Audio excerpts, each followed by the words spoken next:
It's Robin from Micro Society headquarters, and I am back again this week to share a little bit with you about organization and time management. Those two things seem pretty critical during even the most typical back to school season, but now I would say they matter more than ever.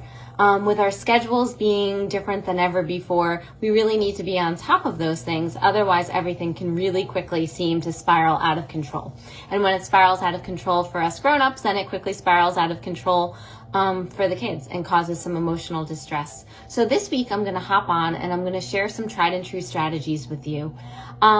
Quick anecdote before I get started. When I was a teenager, one of my favorite things to do was to reorganize my mom's pantry. I always thought it was a mess, so I take any opportunity I got to arrange it for her. So I remember one time in particular, I worked really hard and was so proud of my work. I took all her canned goods and I arranged it in alphabetical order, only to check it an hour or two later and see that all my meat cans of veggies and all kinds of other condiments had been undone. And when I asked her why, she just said that method of organization doesn't work for me. And I thought, well, how can that not work for you? There it all is, in ABC order, easy to find whatever you need. But that's the thing about organization.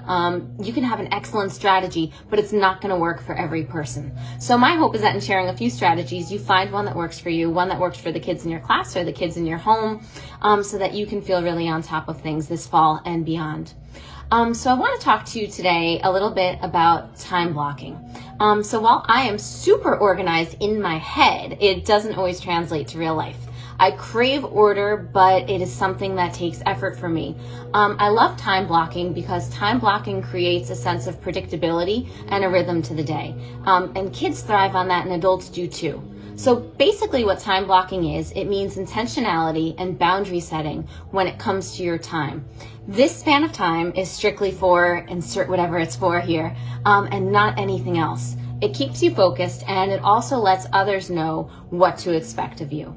So example, I answer my emails every day from 8 to 10 a.m. You can write to me at 11 a.m., but you shouldn't necessarily expect to reply until 8 a.m. tomorrow. That's just my time for being on top of my emails. The reason why something like this is essential is because otherwise you can get sucked into those emails all day long, never feeling like you accomplished anything. So if you set a certain time to focus on it, you're in the zone and you're just doing emails. You're replying to as many as you can. You're getting that inbox down to zero.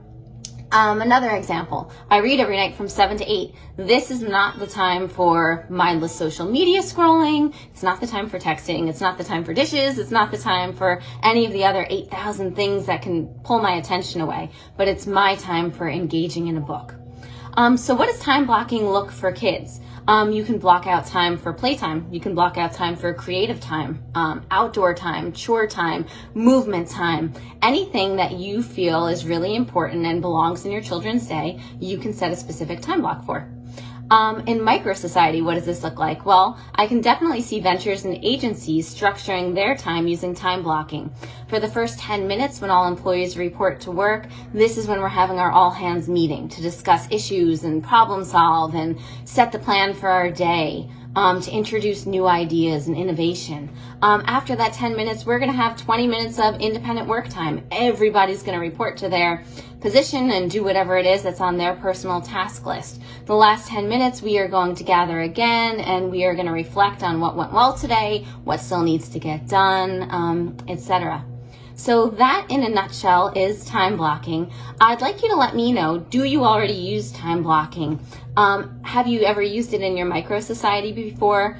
And share with us what has been successful and what has not worked so well when you've tried this strategy. Thank you. I look forward to seeing you again later this week. Bye.